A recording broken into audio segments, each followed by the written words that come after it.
Bonjour à tous, qui n'a jamais eu cette sensation? On a une idée géniale, super claire dans notre tête, mais au moment de l'expliquer, c'est le blanc. Eh bien aujourd'hui on va justement ouvrir la boîte à outils du parfait communicant. Allez, c'est parti. Voilà, c'est exactement ça. Cette situation que tout le monde a vécue. Ce moment un peu frustrant où les mots semblent nous échapper, où on a beau essayer, on se heurte à des regards un peu vides. L'idée est limpide pour nous, mais la faire passer aux autres, ça, c'est une autre paire de manches. Mais heureusement, il y a une solution, une sorte de boîte à outils justement. Elle contient 9 procédés explicatifs, 9 techniques pour communiquer avec une clarté absolue. C'est un cadre de pensée vraiment puissant qui a été élaboré par le professeur Amdaoud et qui peut rendre n'importe quel sujet, même le plus complexe, totalement accessible. Alors, au programme aujourd'hui, on va procéder en 3 temps. D'abord, on va poser les fondations, comment bien définir un sujet. Ensuite, on va s'attaquer à la structure pour organiser tout ça. Et enfin, on verra la touche finale, ce qui fait vraiment la différence pour que l'explication soit limpide. On y va ? Allez, on plonge dans la première partie, les fondations. C'est la base de tout. Une bonne explication, ça repose toujours sur un socle solide. Avant même de commencer à argumenter ou à développer, il faut être sûr que tout le monde parte du même point, qu'on sache précisément de quoi on est en train de parler.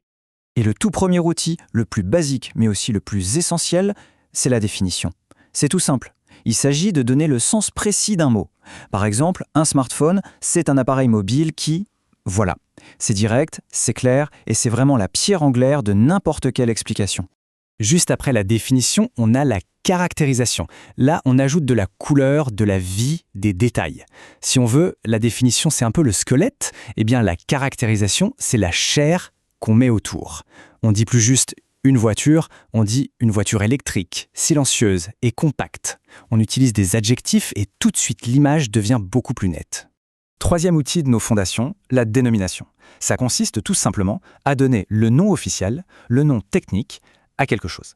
Par exemple, ce processus incroyable où les plantes utilisent la lumière pour se nourrir, ça s'appelle la photosynthèse. En fait, donner un nom, ça donne une identité au concept. C'est beaucoup plus facile d'en parler après. Bon, les fondations sont posées, c'est solide. Maintenant, il est temps de monter les murs. On passe à la deuxième partie, la structure. C'est bien beau de savoir de quoi on parle, mais comment on organise l'information pour qu'elle soit digeste? Les outils qu'on va voir maintenant servent précisément à ça, à décomposer ce qui est complexe en petits morceaux logiques. Alors, l'analyse, c'est un peu comme si on prenait un moteur et qu'on le démontait pièce par pièce pour comprendre comment il fonctionne. On détaille les différents composants. Une recette de cuisine, par exemple, se compose de quoi? Eh bien, de farine, d'œufs, de sucre. On met à plat toutes les pièces du puzzle pour y voir plus clair. Ensuite, on a la fonction. Là, on répond à la question la plus importante. Ok, mais à quoi ça sert?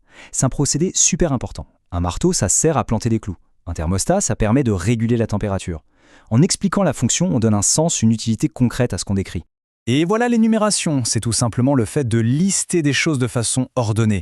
Et ce qui est génial ici, c'est que la diapo est un peu méta. Elle utilise l'énumération pour expliquer ce qu'est l'énumération. Regardez, étape 1, étape 2, étape 3. On utilise des puces, des chiffres, des petits mots comme d'abord, ensuite. C'est la clarté en pleine action. Ok, on a nos fondations, on a notre structure. La maison est bâtie. Maintenant, il faut s'occuper des finitions, de la décoration. C'est la touche finale. Cette dernière partie, c'est celle des outils qui font passer à une explication de « correct » à « waouh », c'est super clair. C'est ce qui la rend vivante et mémorable. Septième outil, et il est redoutable d'efficacité, la comparaison. Son super pouvoir, c'est de créer un pont entre quelque chose de connu et quelque chose de nouveau. C'est simple, regardez. Une tablette, c'est un peu comme un grand smartphone. Et hop, l'image est là.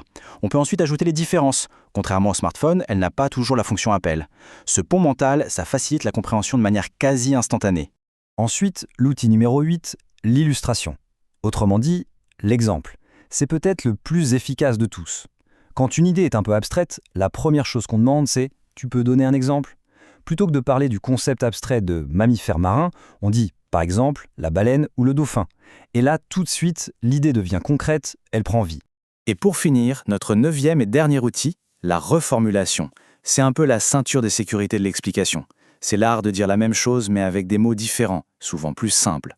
On vient de sortir un terme un peu technique, on enchaîne avec « en d'autres termes » ou « autrement dit », ça veut dire que. C'est une super façon de s'assurer que tout le monde suit et que le message est bien passé. Et voilà, le tour est joué. On a maintenant nos 9 procédés. Ce qu'il faut bien comprendre, c'est que ce ne sont pas juste 9 trucs à utiliser séparément. Non, c'est un vrai système, une boîte à outils complète pour construire, de A à Z, des explications qui sont claires et qui marquent les esprits. 9. C'est le chiffre à retenir. 9 outils puissants. Mais le vrai secret, la vraie magie, ce n'est pas chaque outil individuellement, c'est leur combinaison. C'est d'apprendre à jongler avec, à passer de la définition à la comparaison, puis à l'illustration. C'est en orchestrant tout ça qu'on passe de quelqu'un qui explique à un super communicant. Et au final, pourquoi faire tout ça? Eh bien, pour atteindre une clarté absolue. Pour être plus persuasif, plus convaincant, pour que les idées qu'on a en tête puissent enfin être partagées efficacement. Et peut-être le plus important, pour créer une vraie connexion avec les gens. C'est ça, le but ultime. Du coup, la question change. Ce n'est plus comment je vais bien pouvoir expliquer ça, mais plutôt, qu'est-ce que j'ai envie d'expliquer maintenant?